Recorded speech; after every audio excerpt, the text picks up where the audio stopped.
Dans un communiqué publié ce 3 février, l'association de défense des animaux PETA a critiqué la détention de chimpanzés dans les zoos suite à la naissance d'un bébé au parc Walter de Gossau dans le nord-est de la Suisse. Mais pour beaucoup d'entre nous, visiter un zoo, c'est une sortie familiale éducative et divertissante.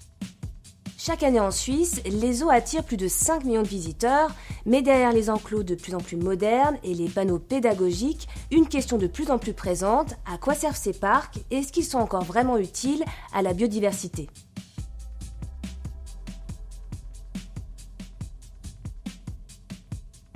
Au cours des dernières décennies, le bien-être animal, c'est devenu une préoccupation majeure pour la population, ce qui a poussé les zoos à repenser leur fonctionnement.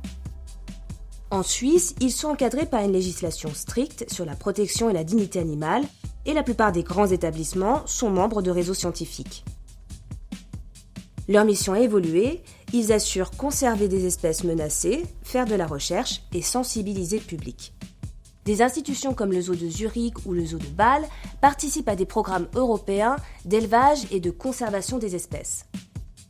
Par exemple, à Bâle, le parc s'est engagé en faveur de plus de 40 programmes d'élevage et de conservation pour les espèces menacées. À Zurich, le parc s'engage dans 8 projets de protection de la nature dans le monde entier pour la protection des écosystèmes menacés et de leur biodiversité.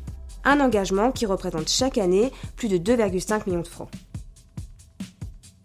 Mais dans les faits, ces réintroductions restent rares. Pour les grands mammifères comme les lions, les girafes ou les grands singes, la captivité est souvent définitive.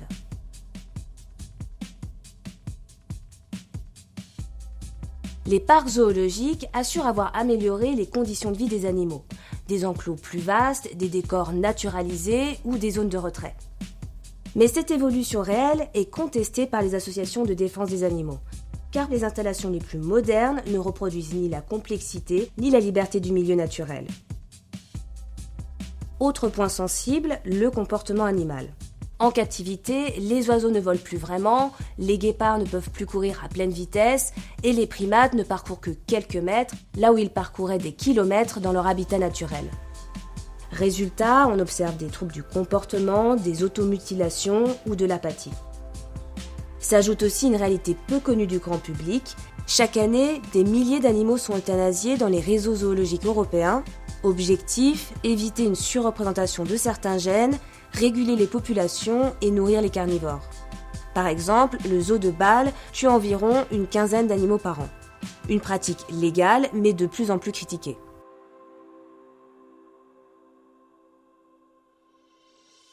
Des parcs animaliers contestés, mais encore ancrés dans le paysage culturel, touristique et économique en Suisse.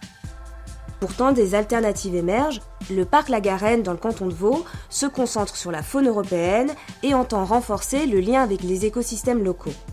La Garenne cherche aussi à réintroduire des animaux dans la nature. Par exemple, sur les 26 gypaètes barbus reproduits et élevés dans son parc, 13 ont pu être relâchés dans leur milieu naturel. Alors le débat est loin d'être clos.